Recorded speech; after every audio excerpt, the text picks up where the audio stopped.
ახლა ისეთი რაღაც მოხდა, რასაც ვფიქრობ, რომ აუცილებლად უნდა ვისაუბრო და აუცილებლად უნდა გითხრათ. მოკლედ, ვიყავ ახლა კაიროს 13 ნომერში, სადაც ემის საქარე მინის აღდგენა მინდოდა. პატარა წერტილი აქვს, მეთქი ამოვავსებინებ თქვა, რომ მეტი ბზარი აღარ წავიდეს და ისიც გაუქრეს მეთქი. მიმასწავლეს კაიროს 13 ნომერში არის ერთი ადამიანი, რომელსაც ცოცხალი რიგი აქვს, იმდენი მომხმარებელი ყავსო, იქვე დაელოდეო და გაგიკეთებს ძალიან კარგად. მივედი, ეს ადამიანი პირველ რიგში, სანამ რიგი მიწევდა, მანამდე ეგრევე თავიდანვე გამოვიდა და ნახა საქარე მინა, რომ ტყუილად დაუდგარიყავი რიგში. და როგორც კი ნახა, მაშინ მითხრა. პირველი ის რომ ეს არის უძვირფასი საქარე მინა, რომლის მსგავსაცო არქო ესეც ვერ იშოვიო, აუცილებლად ჩამოტანა მოგიწევსო და არც საქარე მინა შეცვალო მაგის გამო. და რაც შეეხება ამ წერტილსო, ეს უკვე აღდგენილია და ეს არის მაგის მაქსიმუმი, რაც კი შეიძლება რომ გაუკეთებსო. ანუ ამაზე ხელის დადებას, წებოს შეყვანას ან რაღაცა მსგავს აზრი არ აქვს, ტყუილად უნდა გადაყარო ფული და ტყუილად უნდა გავაკეთოთო.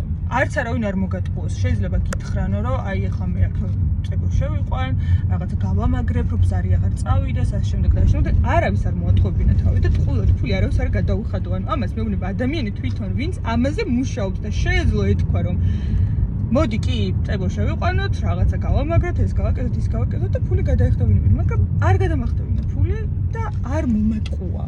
აი, პირდაპირ გულწრფელად მითხრა, რომ აზრი არ აქვს ამის გაკეთებას, ეს არის მაქსიმალურად გაკეთებულიო.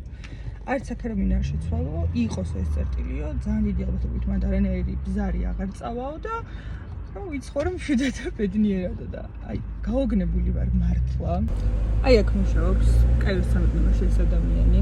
ამიტომ თუ ვინმეს მსგავსი სერვისით სარგებლობა გინდათ, შეგიძლიათ თამათ მივბრძანდეთ ამ ადამიანთან.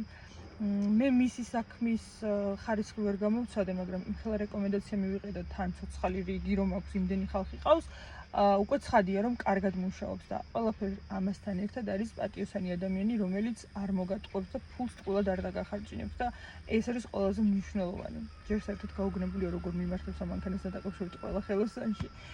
ძალიან დიდი პატივისცემა ადამიანის ჩემგან. ყოფს კარგს უსურვებ, იქ ადგილზე ვუთხარი, ხელი ჩამოვერთი და ვუთხარი, რომ თქვენ ძალიან პატიოსანი ადამიანი ყოფილხართ მეთქი და მითხრა, რომ მე ესე ვმუშაობო. და ძალიან დასაფასებელია დღევანდელ დროში და ნებისმიერ დროში ადამიანის პატიოსნება, როცა შეუძლია რომ ზედმეტი ფული იშოვოს, რის არავის არ დააზარალებს, მხოლოდ ფინანსურ ზიანს მიაყენებს ადამიანს, მაგრამ არ აკეთებს ამას.